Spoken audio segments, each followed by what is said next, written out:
First T20, second और अब fourth T20, 3 matches 3 दिन, ईद के 3 दिन। बहुत बहुत मुबारक हो बाबर और रिजवान के फैंस को। एक दफा फिर बाहर आ गए प्रोपेगेंडा चलाते हुए, एजेंडा चलाते हुए कि भाई इंटेंट वाली गेम कहाँ है, अटैकिंग क्रिकेट की हाईलाइट्स दिखाओ। भाई एक चीज होती है ट्रांजिशन फेज, उस ट्रांजिशन फेज में ना चैलेंजेस भी आते हैं, इस तरह से ह्यूमिलेशन भी होती है। एक नहीं, दो नहीं, तीन नहीं, 4-5 सीरीज हारी जाती हैं, and it is absolutely fine कि आप बायलैटरल सीरीज में हार भी जाओ एक्सपेरिमेंट करते हुए, और फिर आईसीसी टूर्नामेंट्स तक आपको एक क्लैरिटी मिलेगी कि आपके पास क्या ऑप्शंस मौजूद है और किनको खिलाया जा सकता है। कोई फर्क नहीं पड़ता इस तरह की सीरीज हारने से। ये बेटर है कि एक्सपेरिमेंट करते रहें, बजाय इसके कि यूजलेस बायलैटरल सीरीज जीते और आईसीसी टूर्नामेंट में चोक कर जाएं। जो ये कहता है ना लौट आओ बाबर रिजवान, क्यों लौट आओ भाई? इतने टूर्नामेंट्स खेल लिए, कितने टूर्नामेंट में चोक किए हैं। अभी 2022 के वर्ल्ड कप की जो मिसालें देता है ना, अगर नेदरलैंड्स की बरकत नहीं होती हम वहां पे एक्सपोज हो चुके थे। 2022 में इंडिया और जिम्बाब्वे से हारे थे, 2024 में इंडिया और यूएसए से हारे थे। सिमिलर सिचुएशन थी, पर फर्क यह था कि इस मरतबा हमारे पास नेदरलैंड्स नहीं थी। एक्सपोज तो 2022 से हो रहा है, तो इनकी जरूरतें नहीं है। अब हमने आगे बढ़ना है, it's time to move on. High risk high reward की पॉलिसी अपनानी होगी कि रिस्क ज्यादा है तो रिवॉर्ड भी अच्छा मिलेगा, बट रिस्क लेने वाला बनना होगा, डरना नहीं होगा रिस्क से। अब आपने अगर डिसाइड किया कि हमने इंटेंट वाली गेम खेलनी है, हमने आगे बढ़ना है, तो एक बैरियर लगाना जरूरी है कि हमारे लॉन्गर फॉर्मेट की टीम ये है और शॉर्टर फॉर्मेट की ये है। अब उसमें बार बार ये एजेंडा नहीं चलाना है कि हमारे पास ये प्लेयर्स वापस आ जाएं, बैकवर्ड हम स्टेप ले लें, आगे बढ़ना है। ठीक है, अगर आपको लगता है कि हसन नवाज एक्सपोजर नहीं है, टाइम लगेगा, उसको कॉन्फिडेंस दें, पब्लिक भी कॉन्फिडेंस दे, मैनेजमेंट भी दे, डोमेस्टिक में भेजें, ऑप्शंस क्या हैं उनको एक्सप्लोर करें। चाहे वो सैयदा फरहान हो, चाहे वो हसीबुल्ला हो, चाहे वो उमैर बिन यूसुफ हो, साइम वापस आएंगे, ओपनिंग स्लॉट लेंगे, बाकी और इर्द गिर्द क्या टीम बनानी, उन ऑप्शंस को हम एक्सप्लोर करें। यही हल है। हमने स्टैट बैटिंग की तरफ नहीं जाना है। हमने इंटेंट को अगर बनाना है तो उसके लिए आपको अगले 2-2.5 साल का प्लान करना है कि 2028 तक हमारे पास 2 वर्ल्ड कप आएंगे, 2 एशिया कप्स आएंगे। उनके अंदर हमने कैसे टीम बिल्ड करनी है, किन प्लेयर्स के अराउंड करनी है। लोग फरहान को बहुत ट्रोल करते हैं कि फरहान टेल एंडर की तरह खेलता है या उसकी कोई अप्रोच नहीं है। फरहान ने लिटरली पिछले 7 सालों में सिर्फ 9 T20 मैचेस खेले हैं, 3 2018 में और 6 2024 में, 24 और 25 में। इतने अनसर्टेनिटी के अंदर कौन परफॉर्म कर सकता है मुझे बता दे। कभी उसको 3 डाउन खिलाया, कभी 5 डाउन खिलाया, फिर ड्रॉप कर दिया, फिर वापस लेकर आए, ओपनर खिलाया, 1 डाउन खिलाया, फिर ओपन किया। इतनी अनसर्टेनिटी में कोई परफॉर्म नहीं कर सकता। जब किसी प्लेयर को 1-2 मैचेस मिलते हैं ना इस तरह, तो वो कहता है यार मैं किसी तरह परफॉर्म कर लूं, कुछ एक्स्ट्रा करने की कोशिश करता है, वो फेल होता है। तो आपके पास ऑप्शंस हैं, उनको आप कंसिस्टेंट चांसेस दें। इस सीरीज में जो नहीं चल रहा आप किसी एक आधे से रिप्लेस कर सकते हैं, सबको नहीं, कुछ प्लेयर्स को आप रिप्लेस करके कुछ को नए को लेकर सकते हैं। एक्सपेरिमेंट करने से आपको क्लैरिटी मिलनी शुरू हो जाएगी कि कौन टेक्निकली साउंड है, कौन टेक्निकल होने के साथ साथ मतलब टेक्निक सही भी हो प्लस इंटेंट भी हो, मॉडर्न डे क्रिकेट को अडॉप्ट भी कर सकते हो। ऑप्शंस खुल जाएंगे हमारे पास, पर हमने बैकवर्ड स्टेप नहीं लेना है। अब टाइम आ गया है कि हम मूव ऑन करें और अपनी एक नई टीम यंगस्टर्स के इर्द गिर्द बनाएं। और ट्रांजिशन फेज के अंदर चैलेंजेस आते हैं। जो बैठकर ये लगे हुए हैं ना कि न्यूजीलैंड से हम हार रहे हैं, वो भाई फुल टीम के साथ 4-1 हारे थे लास्ट ईयर, फुल टीम थी हमारी। तो ये तो फिर बच्चे हैं, कोई बात नहीं, फेल हो रहे हैं, क्या हो गया, सीखेंगे ना फेल होके। कहते हैं ना या तो विन है या तो लर्न है, तो लर्न कर रहे हैं ये लोग, करेंगे। ये वाला लर्न बेहतर है बजाय इसके को रिजवान वाला हो। तो बेटर है कि भाई एक्सपेरिमेंट करते हुए हम मैचेस हारें। फुल टीम से हारे थे, इससे वर्ष क्या होगा, इससे वर्ष तो कुछ नहीं हो सकता। ये बेटर है कि एक्सपेरिमेंट करके हार रहे हैं। इस मैच के ऊपर बात करते हैं। आज के मैच का जो हारने का सबसे बड़ा मसला था ना, वो हमारी पैथेटिक कैप्टनसी और पुअर डिसीजंस थे।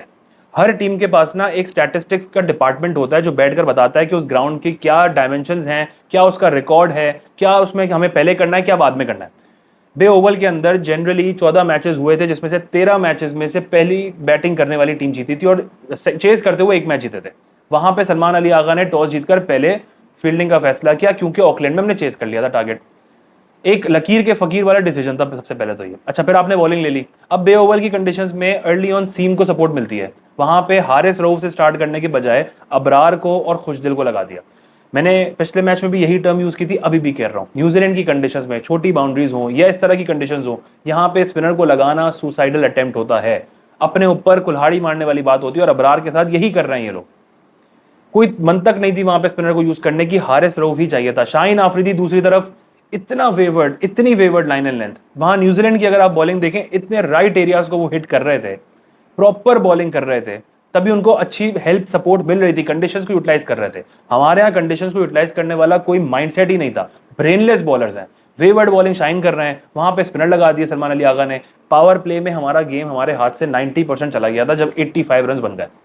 वो बिल्कुल खत्म हो चुका था गेम। वहां पे एक्स्ट्रा रन हमने दे दिए बहुत। यहाँ पे 180 200 तक भी बनते, समझ में आता, 180 तक बनते। अंडर द लाइट चेस करना कंपैरेटिवली इतना ईजी नहीं है यहाँ पे जितना ऑकलैंड में था। ये बात तो स्टैट्स के थ्रू आराम से निकाल सकती थी इनकी टीम, लेकिन वो वहां बैठकर क्या कर रहे हैं कि बस हम चूंकि चेस करके जीत गए तो हम फिर चेस कर लेंगे। स्टूपिड अप्रोच थी। इन कंडीशंस के ऊपर आपने पहली बैटिंग करनी थी, कोशिश करनी थी कि बड़ा स्कोर लगाएं ताकि आप उसको डिफेंड कर सकें। दूसरा, ये जो दामाद कोटा है ना, हमारी टीम से निकलना बहुत जरूरी है। एक तो ये सकी भाई के दामाद शादाब खान और शाहिद आफरीदी के दामाद शाहीन शाह आफरीदी, मतलब इतने बड़े स्पिनर सकलैन मुश्ताक के दामाद शादाब खान है, 1% इंप्रूवमेंट नहीं आई है। जिस वजह से टीम से ड्रॉप हुए थे, बगैर उसमें इंप्रूवमेंट दिखाए वापस आगे वाइस कैप्टन बन गए for no reason. 49 run 4 overs में, 49, और मुस्कुरा रहे हैं छक्के खा खा के। यार मतलब थोड़ी सी शर्म होती है। इतनी पथेटिक बॉलिंग वहां पे। अबरार ने 2 ओवर में पावर प्ले में उसकी जान निकल गई, उसके बाद भी उसने अच्छा कमबैक कर लिया। 2 ओवर में आते उसने 35 रन दिए, तो फिर बाद में 2 ओवर में से 6-7 रन दिए खाली। उसने आउटस्टैंडिंग कमबैक किया, 2 अच्छी विकेट्स निकाली। वहां पे शादाब खान आपका एक स्पिन को लीड करने वाला बंदा, वाइस कैप्टन। जब ये स्क्वाड अनाउंस हुआ था तब मैंने एक बात कही थी कि शादाब के आने से ना मुझे देखना ही है कि सुफियान को कितना मौका मिलता है। नहीं मिलेगा, नहीं मिला सुफियान को मौका। अब मुझे घबराहट इस बात की है कि आखिरी मैच में सुफियान मुकीम को खिला के उसको पिटवा के टीम से बाहर ना कर दें। शादाब तो ड्रॉप नहीं होंगे, अबरार ही होंगे मोस्ट लाइकली अगर सुफियान खेलते हैं। तो ऐसा ना हो एक आखिरी मैच मिला और बाहर कर दिया, जैसे 2024 में हसीबुल्ला के साथ किया था इन्होंने। 5वें मैच में हसीबुल्ला को ओपन कराई, उसके बाद हसीबुल्ला की छुट्टी कर दी। अभी तक वो नजर नहीं आ रहा ना किसी को। तो ये कहीं सुफियान के साथ ऐसा ना कर दें। आई होप कि अगर वो खेले तो परफॉर्म कर ले, but apart from that Shadab Khan की पहले तो टीम में जगह बनती नहीं है, ऊपर से वो वाइस कैप्टन बन गए। पहले भी यही कहा था कि शादाब खान के होने से एक तो रेगुलर स्पिनर हमारा जा रहा है, दूसरा मिडिल ऑर्डर के अंदर कोई बैट्समैन ही नहीं है। जितने रन बैटिंग में बनाने थे उतने उन्होंने बॉलिंग में खाए। कभी भी आपको नजर नहीं आएगा। मैंने कहा था ना उस दिन कि 13 बॉलों पे जो 26 रन बनाया उसने सेकंड T20 में, ये इनिंग्स हॉन्ट करेगी लॉन्ग टाइम। इसी पे खेलते रहेंगे वो। किसी दिन चल गई तो चल गई, 10 मैचेस में वो फेल होंगे, एक मैच में इस तरह की तेज इनिंग्स आएगी, लोग कहेंगे Shady is back, slim Shady is back. जबकि वो आपका होना मेन बॉलर चाहिए। बॉलिंग उनसे होगी नहीं, बैटिंग वो कर नहीं सकते, पर वो दामाद कोटा पे मौजूद है। कुदरत का निज़ाम है कि वो टीम में है।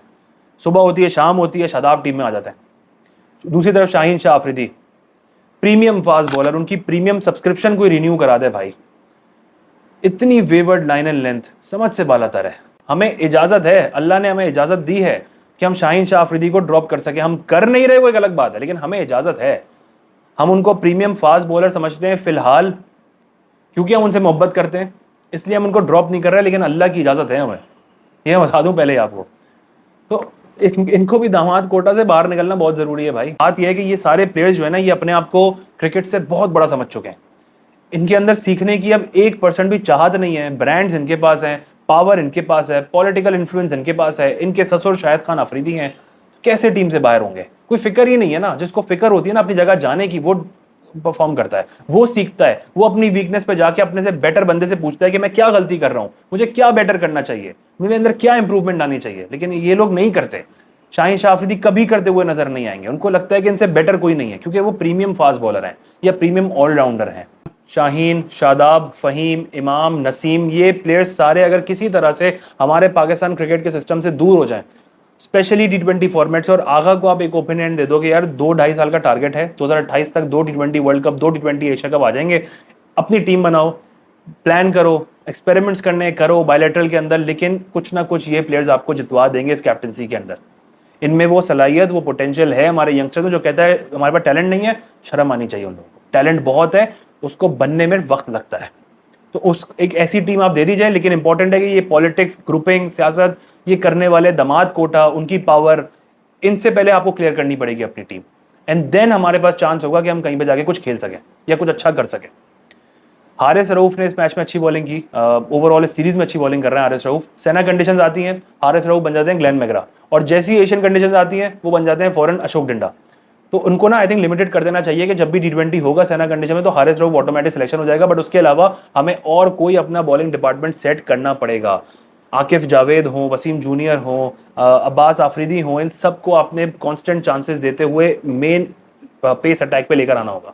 कितना वियर्ड है कि हमारे PSL डिपार्टमेंट में भी कोई एज सच प्लेयर ही नजर नहीं आता आपको बॉलिंग डिपार्टमेंट में, अदर देन यही एक टिपिकल ग्रुप के अलावा कोई ऐसा टैलेंट नजर नहीं आ रहा। मतलब ओवरऑल पूरा बॉलिंग डिपार्टमेंट हमारा इन्हीं चंद प्लेयर्स के इर्द गिर्द रिवॉल्व करता है। शाहीन, नसीम, रऊफ, नसीम के भाई हैं उबैद शाह, हुनैन शाह, कराची किंग्स में हसन अली, कोयटा में खैर आमिर ही हैं, और कोई आता ही नहीं है नजर।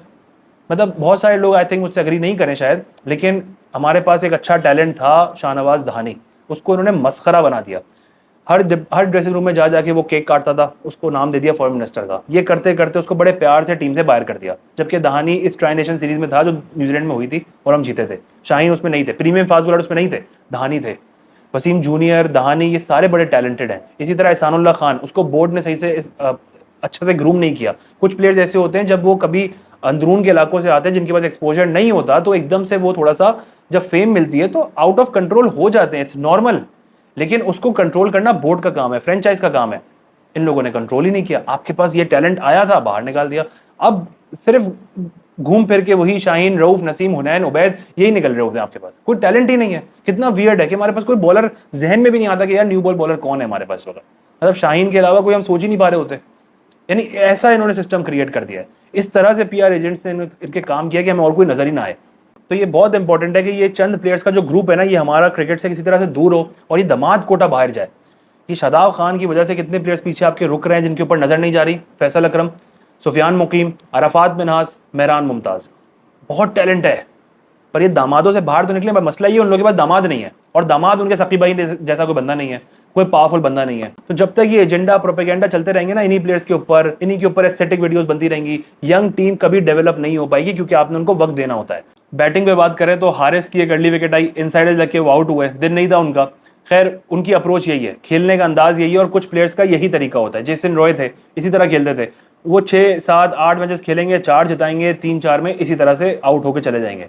लेकिन उनकी इंटेंट यही रहती है, इसमें कोई फर्क नहीं पड़ता अगर वो एक मैच में इस तरह से आउट भी हो जाए, पर उस बंदे की अप्रोच यही है, वो आपको मैच जिता सकता है, ऊपर से इंपैक्ट इनिंग्स खेल सकता है, और वो ऐसे ही होगा, 4-5 मैचेस में इस तरह से खेलेगा।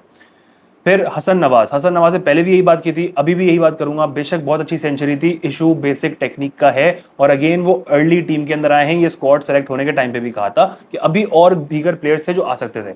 हसन नवाज का ये है कि बेसिक टेक्निक का इशू है, बाहर बॉल जा रही हो ऑफ पे, बॉडी वहीं रहती है, खाली बल्ला बाहर जा रहा होता है। बेसिक टेक्निक के ऊपर अगर काम कर लें, पोटेंशियल अगेन बहुत है, टैलेंट बहुत है, लेकिन प्रॉब्लम क्या होगी, बेसिक टेक्निक अगर सही नहीं होगी, फुटवर्क सही नहीं होंगे, ब्लाइंड स्लोगिंग होगी, जल्दी एक्सपोज होंगे, एक्सपोज होने की वजह से टीम से बाहर हो जाएंगे, लंबा सर्वाइव नहीं कर पाएंगे, और अगेन फिर इनको कोई ग्रूम नहीं करेगा, कहीं नजर नहीं आएंगे।